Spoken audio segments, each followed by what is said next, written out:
What's going on, everybody? Happy Saturday. It's Erica with Not Your Average EDC, and today we're doing the long-awaited full review of the Spyderco Native5 Lightweight Salt in LC200N blade steel.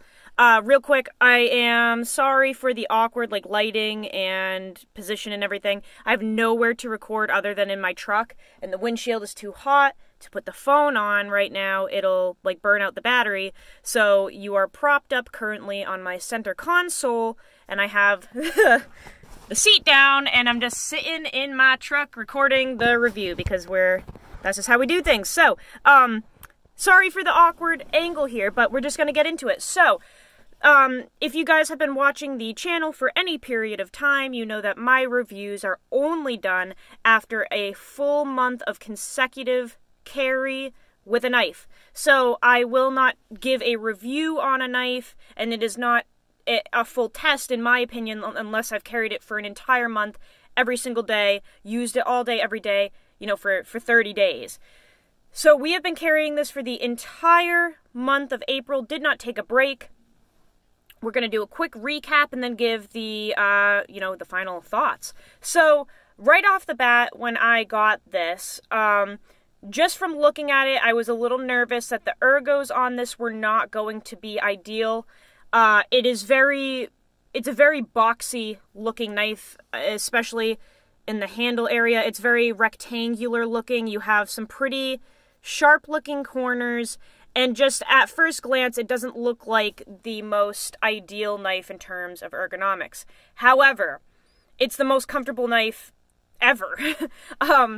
I mean, I've used a lot of knives, and I'm pretty particular about my ergonomics because I like a lack of ergonomics.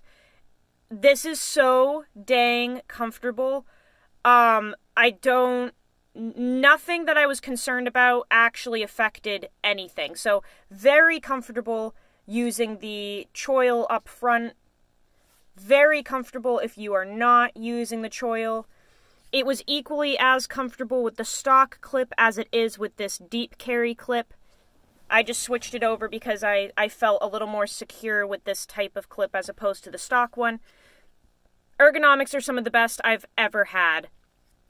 Using the knife, there are no, for me, like I said, these are my experiences from a month of carry, no hot spots. Whichever way that you end up holding the knife for your cuts, no hot spots, nothing in the way. Absolutely fantastic in terms of ergonomics. Now, is it as slimline and comfortable as, let's say, the Delica? No. It's a little boxier, a little wider right here. But for me and my fairly small girl hands, it didn't affect me. I mean, the Delica is, you can feel that this is much more slim and stuff. But if I hold this and use it to cut, which I've tested this for a month as well, and hold this and use it to cut, I'm not feeling like I have a preference per se. And the reason I'm bringing a few other knives into this discussion is just because I feel that there are a few knives in this featherweight category that are very comparable to the Native. So I did bring the Delica 4 to do some comparisons. I have the Sage 5 lightweight here as well. We've got the Para 3 lightweight and the Benchmade Bug Out. I feel that these are all very much in the same exact class. They are all graduating high school together here, so we will be kind of bringing these into play in terms of comparisons. So, ergonomically speaking, compared to its counterparts, I don't really feel a difference at all. Even though it looks boxy and rectangular, ergonomics are fantastic for me. This blade shape is really, really nice. Out of the ones that I just showed, I prefer this. I prefer this blade shape. I feel that it's kind of a nice in-between, because you have, kind of the more slimline, longer blade shape like this. I feel like the Bug Out and the Delica are very much longer, slimmer blades, but then once you get into the Para 3 and Sage, they're a little more wide and leaf-shaped, very, very wide, and I feel that the Native5 is the perfect sweet spot in between those two, where you have a decent amount of length, you have a decent amount of height for this to, you know, thin out and be very slicey, but it's not too big and wide, and it's also not too long and thin. It's like literally right in the middle. Perfect. I don't know why I forget to turn off my phone every time I record. Yeah, so we have a really nice blade shape that I feel is ideal. It's right in the middle. It thins out very, very nicely. You have a really thin tip, but I never once was nervous that I was going to break it or anything. I did some light prying with it, and, you know, in terms of the edge kind of just, like, melted, but we'll get into that. But the strength of the knife, the tip, all that good stuff, nothing was affected by that prying at all, and I do have that video on YouTube. It's just, like, me kind of wiggling the blade into a box and pulling staples with it. Did not affect the edge, or it did not affect the blade at all in terms of strength. So, really nice blade shape, great for your everyday tasks, really nice slicer. It's literally the best blade shape I've ever used, probably. It's just really, really good at, it's great at everything. It's the best at everything. The carry itself, as a whole package, very, very light. I mentioned in my updates that, you know, I'm not the biggest fan of lockbacks. I feel that they're outdated and they're very strong, but just the deployment and all that is just a little outdated. However, I was never once reminded by this knife that this is an outdated locking mechanism, because it is very smooth, it drops, it's easy for me. Opening and closing is not stiff. It's just the whole movement of deployment with this is very smooth, and you are not reminded that this is a lockback. You're not, your brain isn't saying, man, I miss axis locks or compression locks or whatever. Like, it's just very smooth. I did not really think once that this lock was bothering me at all. I took it apart a few times to clean it. Really easy to take apart. You just take a couple screws out, pop that scale off, and you can disassemble and clean the knife very, very easily. Cleaned out the blade. You know, the pivot area, it went back together very quickly. Just everything about it was super, super user-friendly to take apart, clean, put it back together. I used it, like I said, all day, every day. At work. I use my knives for like basically 8 hours straight, and the knife, there was nothing that the knife could not do. The majority of what this was doing was processing cardboard, packaging, plastic, some like roping type stuff, and then a lot of produce work as well. So the stainless properties of the blade held up fantastic. This was in a very wet environment quite often, left with water on it and produce juice and stuff for hours and hours on end.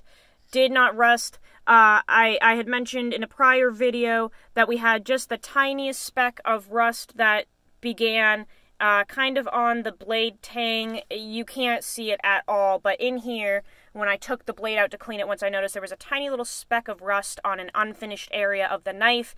I'm sure that's from it just being closed with, you know, moisture in there for who knows how long, and just the tiniest, like, microscopic speck of rust was on here. However, there is no rust to be found on this anywhere else. The blade is completely fine. It's just dirty and scratched. That's what you're seeing on this, is just scratches and stuff like that from use. So all in all, this is absolutely one of the best knives I've ever tested. One of the most enjoyable knives I've ever tested. I will actually be sad to stop testing it. Obviously, I'll still use it and have it in my collection, but yeah, I mean, this has kind of become like my little everyday buddy the past month. Sharpening, we did a video on that. We had some nanowa stone, so I had a traditional 1000 grit nanowa stone. Sorry, I have a hang now. It's driving me nuts. I did a 1000 grit nanowa stone and then a quick strop with white compound, and we had like a polished razor edge. That was really cool.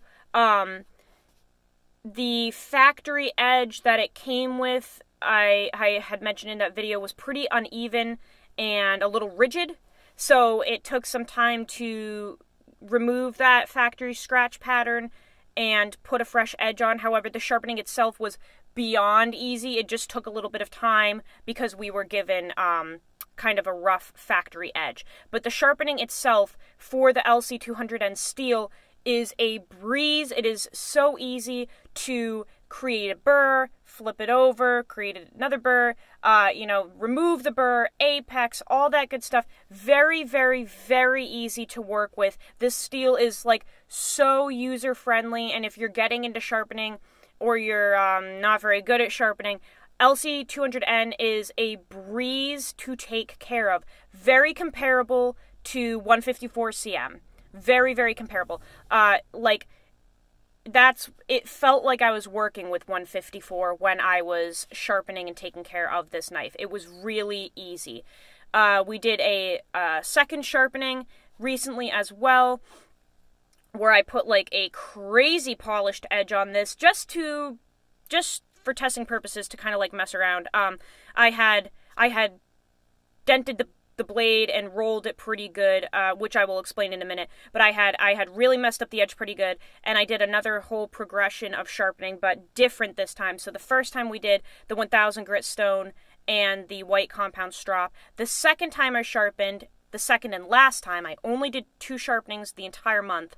The second one was a 120 grit ceramic, and then which was a Shapton glass stone, and then we went to 220, 1000, and 8000, and those 3 stones were traditional water stones, nanowa water stones, and that whole progression, it was equally as enjoyable, equally as easy. I had to start with the 120 grit because the edge was so destroyed from what I had done to it, so I had to basically completely create a new edge, and so I did the 120, the 220, the 1000, the 8000, gave it a very, very polished edge. I did not record that second and last sharpening. I only recorded the edge, like what it looked like when we were done. I did like a paper cut test, which is on YouTube, and I showed like what the edge kind of looked like. It still got some pretty good glimmer to it, even though it's dirty. So that whole progression, again, very easy to move through, super easy to fix.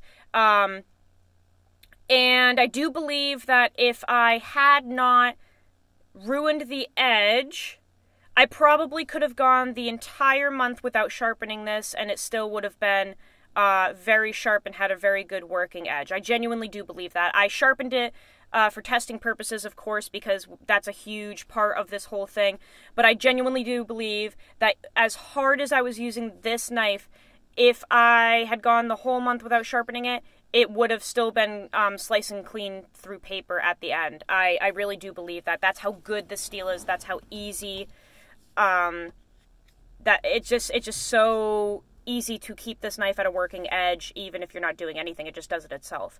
So, what had happened with the edge was the first time I rolled it prying some staples, and I had only rolled it kind of like in this area, but I basically put it down into the box and was wiggling staples out, and the edge in this area just completely like melted. It just kind of crushed. So I sharpened it up, very easy to get those out, brought it back to life really quickly, and it was super easy to get them out. But the second time, I had gotten a box at work. It was a box of pickles, like jarred pickles, and when I went to cut the top of the box open, unfortunately I dragged the edge along all of the pickle jar tops, which are like metal, and it basically just annihilated the edge. It just crushed it. It melted. And when I looked at my knife, the whole thing was just dented and rolled. No chips or anything, no like literal pieces missing. The edge was just completely like melted and mushed and rolled around. The whole thing was, because it had like scraped across all of the jar tops within the box. That's when I had to fix it up. So I was at work and I couldn't throw it on my water stones that were at home, of course, so I needed to fix it to hold me over until I got home. I always carry this little work sharp pocket sharpener with me at work. It's in my little toolkit. This is not something that you will do like a great edge with. It'll give you a very crude edge. However, it'll hold you over until you get home to fix your edge. And all I had to do was actually just use the ceramic rod. I did not use the diamonds at all. I just took the ceramic side, probably like 8 total passes, so 4 on each side or whatever. Just very quick did this, and I'm not kidding, it straightened the blade, the edge right out. Like just a couple passes on this took that completely melted edge, straightened it right back out, and it was like I said, a crude edge, but it straightened it out, and I was able to get through the rest of the workday without having a completely, dented and rolled edge. So that's how easy it is to take care of this steel. It is so easy. Anybody can do it. Like literally just a quick pocket sharpener, ceramic rod, couple passes, piece of cake. When I got home, that's when I actually ended up like reprofiling it, giving it a whole fresh edge, because it really did, take some bruises at work there, and the ceramic rod basically only straightened it back out, but it didn't like, it wasn't very pretty, I guess I could say. It worked, but it wasn't very pretty. So I did that whole progression from the 120 all the way to the 8000 with those stones at home. Absolutely stunning edge, and it has kept that the past few days, for the rest of the testing. It is beautiful. There are no rolls, nothing. It's just fabulous. So, it is a steel that is really, really, really easy to maintain and take care of. I guess I would just caution that if you are cutting through boxes or anything, and there could be staples or nails or anything metal within the box, I don't know what, please just be kind of careful, because this steel is not the hardest steel, and it's also a very thin, fine edge, and if you do hit anything, that edge is going to roll a little bit probably. So I would caution that you just have to be aware. That's all. You have to be aware when you're using this. So, all in all, I can recommend this. I 100% stand behind this knife. I stand behind the steel, the ergonomics, the carry, the weight, the usability. Everything about this is a win for me. There is nothing bad about this knife. There really isn't. And like I said from the beginning, these are all, my own experiences and stuff, but I'll be honest, guys, I use my knives pretty hard. I'm not necessarily doing like the prying and stuff like that anymore, but like my knives are used for 8 hours a day. That's a lot. So like 8 hours a day for 30 days, that's an excessive amount of use. And I really can recommend this. This is a knife. This was one of the most enjoyable knives that I've ever reviewed, that I've ever tested. It's seriously so good. There's nothing bad about it. Little lanyard hole there. You can throw a lanyard on. Like, it's just the best, guys. It's one of the best knives ever made, and I can absolutely say that. I think we went over basically everything. We'll just bring in those other comparison knives real quick and then probably close this up here, because I'm sweating in this car. Truck. It's a truck. It's a truck. It's not a car. It's a standard truck. Bitches, look at me. Because I'm that cool, okay? That's why. It's a truck. Needed to clear that up. Okay. So, is the Native 5 lightweight better than the Delica 4? In my opinion, yes. Absolutely.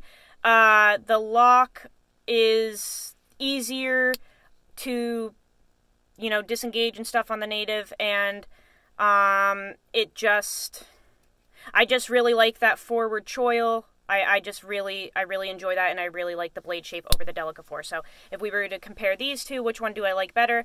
Native 5. Plenty of videos on this as well. But what about the Native 5 versus the Para 3 lightweight?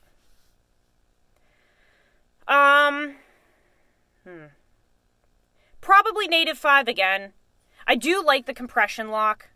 Like, if the Native 5 had a compression lock, holy shit, that would be awesome. And don't tell me, oh, just get a Shaman. That's not the same as a Native. It's way too fucking big. Like, everyone that has been like, oh, you always say that if it had a compression lock, well, that's the Shaman. No, it's not, because the Shaman's so effing big, guys. It's not the same as the Native, okay? So don't even say that. If the Native 5 had a compression lock, it'd be fucking perfect. But it doesn't. So I really do enjoy the compression lock on the Para 3, but I probably have to give it to the Native again because I enjoy this blade shape over this one. Honestly, this blade shape is kind of stupid. I will be honest. Like, it's not really that great. I love the Para 3, but that blade shape is kind of ridiculous. So, with these two, Native 5 wins again. Let's compare it to the Benchmade Bug Out. Again, done a lot of work with this, tested it before, plenty of videos on the channel. Unfortunately, guys, with this one, I might have to give it to the Bug Out, just because, like, the blade shapes are pretty comparable. Like, I like the blade shape on this more, maybe, but, like, the axis lock and complete lack of ergonomics, I do kind of think that the Bug Out has a little bit of an upper hand. They're pretty darn close. They're pretty close to a tie, but the Bug Out might win on this one. Nah, fuck it. Let's just say it's a tie. It's a tie. I can't do that. It's a tie, okay? And the Sage 5. The Sage 5 lightweight.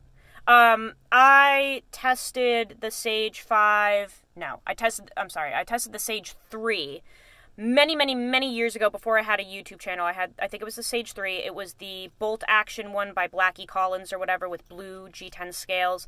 I used that for, like, almost a year, actually.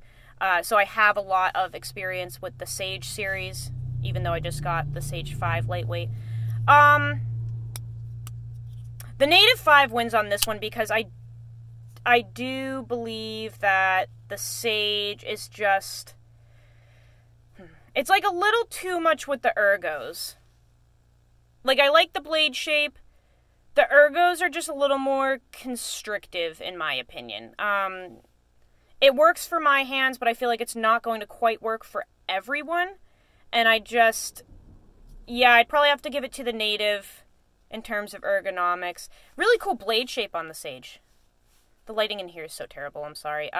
Great blade shape and stuff, but even though this has a compression lock and everything, I think that the Native does win just because the ergonomics feel a little better to me. This is like a little too wide, I think. The Sage 5, like, the handle is just a little awkward, and I feel like the Native is actually more comfortable in hand than the Sage.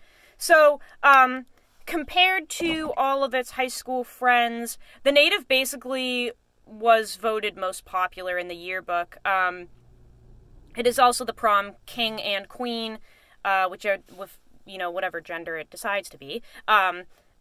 The Native 5 is basically the ultimate knife. Out of everything that you can compare it to in its class, it's kind of just the best of the best, and it will outdo all of them for the most part because it's perfect. It is the perfect knife. Now, if you do not like plastic scales, for the love of God, just don't get it.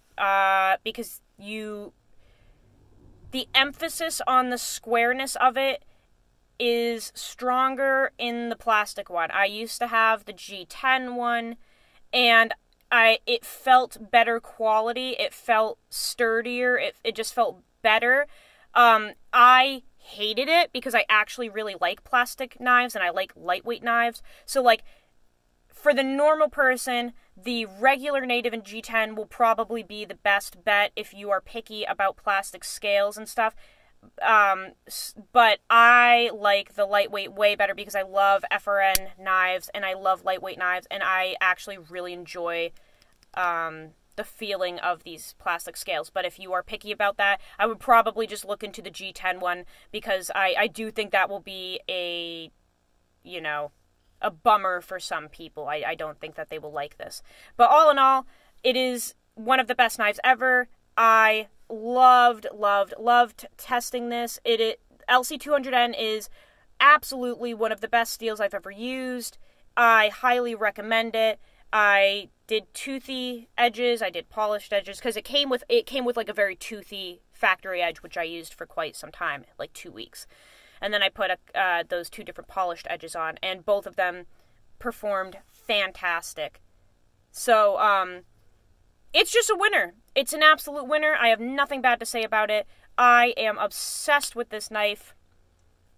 I think that covers everything, guys. Thank you so much for watching. Thank you for following along for the month on this knife. I really appreciate all the support. We're taking the month of May off from testing, and we'll be carrying a whole bunch of different knives, but come June, we will be back to consecutive testing. So, yeah, thanks for watching, guys. Hopefully this encourages you to pick one up and try one, because it really is one of the best knives I've ever used. As always, please use your shit. Please go use your shit, and please go use your shit. And I will see you on the next video. I love you all. See you later.